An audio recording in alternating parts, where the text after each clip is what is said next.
Did you know that some states have surprising rules for assisted living? If you're in Nebraska, you'll want to hear this. Does opening the door to assisted living mean you need a doctor's referral? Let's clear it up once and for all. In Nebraska, assisted living facilities do not typically require a doctor's referral for admission. However, there are certain health assessments and medical evaluations that will be required for admission to an assisted living, and this is really going to depend on the resident's needs. Like many states, while a doctor's referral is not required, most assisted living facilities in Nebraska will require their own initial health assessment, and they won't let you in unless you do this assessment with them. In the assessment, you are going to determine whether the facility can meet the individual's needs. It's really protecting them just as much as it is about finding out the care needs for your senior loved one. The assessment helps ensure that the facility is equipped to provide the appropriate level of care for the resident, because if they're not, it's illegal for them to accept your senior loved one. Typically, the facility staff, like a nurse or administrator, they're going to be the ones to conduct the assessment, not a doctor. In some cases, the assessment might require input from a doctor, like the primary care doctor of the resident or other healthcare providers, but not always. And again, it's just them working in conjunction, not doing it themselves. And this really is particular if they have special medical needs. The main thing that they're doing is truly evaluating the individual's ability to perform activities of daily living, like bathing, dressing, eating, taking medication, walking, all of those different things.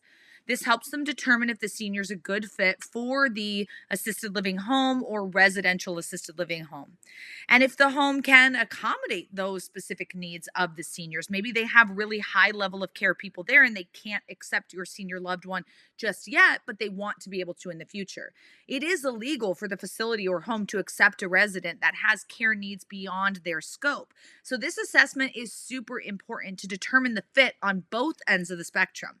In Nebraska and many other states, though a doctor's referral may not be necessary, the facilities require that evaluation. And in that evaluation, they're basically just documenting the resident's health and medical conditions. So they may be communicating with the doctor to say what's been going on with them. They're going to want to do a physical exam.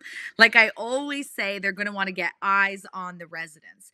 They want a medication review to make sure that they can accommodate legally what is required. Maybe they're not allowed to do any injections, and if that's what the senior needs, then now they can't accept them. So doing that medication review is super important to determine if they can accept them or not. And then, of course, a mental health exam to check for brain change and memory loss. If the home or facility is not licensed for memory care, then they might not be able to accept your loved one. I think it'd be important for you to check out this video next. It's all about the myths and misconceptions in assisted living, so watch this video for more. Assisted living facilities are intended for people who need help with daily activities, but do not require that 24/7 skilled medical attention and care. If they need that, then they're going to be asked to go to a SNF, a skilled nursing facility. This is for the safety of everyone involved. It's not discriminatory, it's a safety precaution.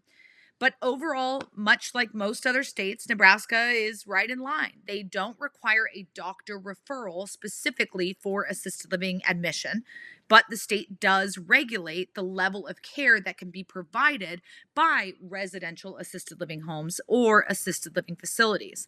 And those facilities are expected to have their policies and procedures in place for everything and for evaluating the health needs of those residents. So it's all pre-done. They do this all the time.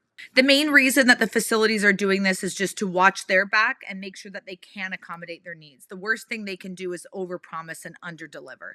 So when they're checking them, they're doing that medical evaluation, they're making sure that they can accept their level of care, that they're a good fit, and that's really what it's all about. It's just that kind of like, can we take them or not? And I honestly like to make sure that when I'm checking out different assisted living facilities, that they are doing this check and very thoroughly, because if they're kind of half-assing it and they accept your loved one and then they can't accommodate their needs, now there's going to be neglect. Now there's going to be maltreatment, and that is not okay on any level. So really determining in this process, are they asking all the right questions, is a good thing for you. Make sure you watch this video next. And if you're liking the content here, give us a subscribe, give us a like. We'll see you next time.